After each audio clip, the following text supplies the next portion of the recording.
Hello, my name is Andreas. I'm going to be talking about PaliGemma. And as you have learned today, Gemma 3 is now multimodal, which is extremely exciting. So in this talk, I'm going to talk about PaliGemma, and PaliGemma was an extension of the previous Gemma versions, Gemma and Gemma 2, that also gave multimodality to these versions. And then in the very end of the presentation, I will have one slide that gives you a bit of guidance when to use PaliGemma 2 versus Gemma 3. So let's get started. What can Gemma do if you give vision to Gemma? So, you could take a picture and then you could have Gemma look at it and you could ask it to extract specific information from it, like in this example. Or you could give it a picture with a lot of text that's kind of hardly visible, and you would just tell it to read everything on the picture, and then it would show it excellent OCR capabilities. Or you could give it a picture and just tell it, describe what you see in great detail, but no yapping, please. And these use cases you're probably familiar with from other VLMs, but PaliGemma has two tricks up its sleeve. One of them is you can do zero-shot object detection. So like in this example, we ask, detect the puffin in the front and the back and giving the bounding boxes. Or you can even do zero-shot segmentation, like in this example, where we specify 4 different objects, and then PaliGemma gives you a segmentation mask for each of them when they're present in the picture. So how is this implemented? This is a slide that is similar to what you've already seen earlier in I's presentation, because Gemma 3 has is built on top in a way of what we did in PaliGemma previously. So we have a SigLIP vision encoder that takes the input image and converts it to tokens that are then the input for the prefill in the Gemma LLM. Then we complete this with a short prefix, and this prefix can be an instruction like, just describe the image, or it can be a specific question to the image, and then Gemma will autoregressively create an answer for this prefix and the image. Now, one important difference with Gemma 3 is that in PaliGemma, we have 3 different sizes of models. We have 3 different sizes in terms of parameters, but we also have 3 different sizes in terms of input resolution. And as you can see in this table, scaling the input resolution, because it leads to more input tokens, has a similar effect on compute like scaling the model size. And this allows you to cover a range of more than 155 in terms of compute, going from the small model in the small resolution to the large model with the large resolution. So let's just talk quickly about segmentation and detection. And here you can see an example where we ask to segment 2 objects. And now what we do in the first step, we extend the Gemma vocabulary with special tokens for bounding boxes, and then special tokens, discrete tokens for the continuous segmentation mask. And then we have a small pre-trained model that takes this 4x4 grid of discrete tokens and then upscales it to a continuous 64x64 mask that is the segmentation within the bounding box that has been specified first.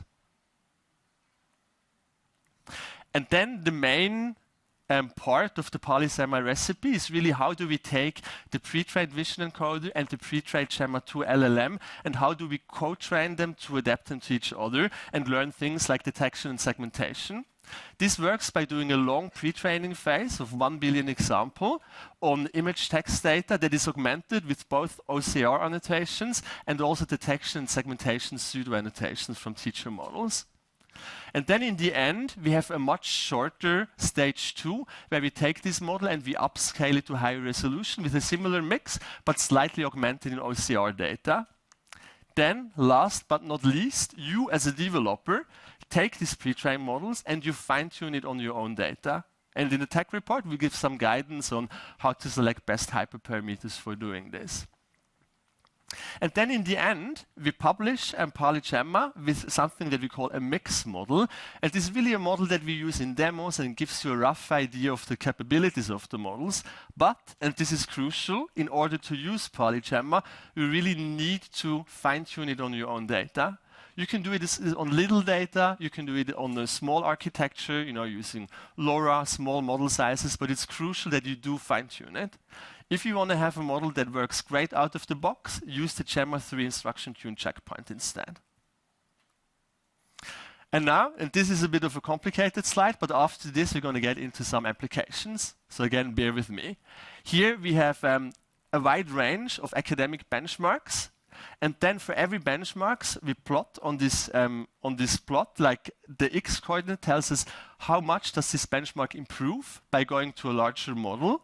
And the y-coordinate tells us how much does it improve simply by using a large resolution, which I want to remind you also increases the compute significantly. So for some tasks, like for example chart QA augmented, this really benefits from larger images, but you don't gain almost anything by going to a larger model. But other tasks, like for example outside knowledge VQA, they really gain a lot by having more outside knowledge that is learned by the bigger LLM, but they don't gain a lot by going to large resolution. But many of the tasks are somewhere in between, where they gain both from large resolutions and from larger LLMs. Now this is like great performance you get on academic benchmarks, but what's more exciting is the performance you get when you fine-tune it on your data. And here in the tech report, we show we get state-of-the-art on table structure recognition, state-of-the-art on chest X-ray report generation, state-of-the-art in molecular structure recognition, optical music score recognition. Now with this, I'd like to go to two examples from the Gemmaverse that shows us how you developers already took PaliGemma and adapted it to great downstream use cases. One of them I'd like to mention is CallPali, where PaliGemma is used for document retrieval. So here we simply take a PDF, screenshot, embed it using PaliGemma, and then later when we want to retrieve a certain document, we have a query that is embedded again, and then we compute max scores and deliver this document from the corpus. Gets you state-of-the-art results. But not only you get great results, but this is also an extremely simple approach that is much simpler than previous approaches that use the complicated pipeline to pre-process your PDFs to make this possible. Another example is Pi0. So this is a model that has recently been released as an open weight models for robotics. So here we take PaliGemma, we give some input images from the robot and an instruction what we want it to do. Then it is pre-trained on a big corpus of varied robotic tasks, and it is augmented with a small action expert that will deliver you action tokens that directly control the robot effectuators. And then you can use such a model to do, mundane tasks at home, like grinding a coffee or folding your laundry, which is extremely practical for developers. And it's very exciting that in the afternoon we have a presentation by Le Robot. And Le Robot takes these open weight models and then he creates an entire ecosystem of open source tools around this. So truly every developer can get started with robotics. So I'm super excited for this talk in the afternoon. Make sure to stick around for this. And as I promised in the beginning, a rundown, a bit of the different capabilities of the Gemma 3 and the PaliGemma 2 model. Both come in various sizes for the LLM, ranging from 3B all the way to 28B. PaliGemma 2 has fixed small resolution and then fixed medium and large resolution. Gemma 3 starts directly with the large resolution, and in addition to this, it has pan and scan to even further increase the resolution and keep the aspect ratio. PaliGemma and Gemma 3 come with powerful pre-trained model, and you will get the best performance if you can fine-tune it on your data. But in addition to this, Gemma 3 also comes with an instruction tube model that you can use right out of the box. Very useful.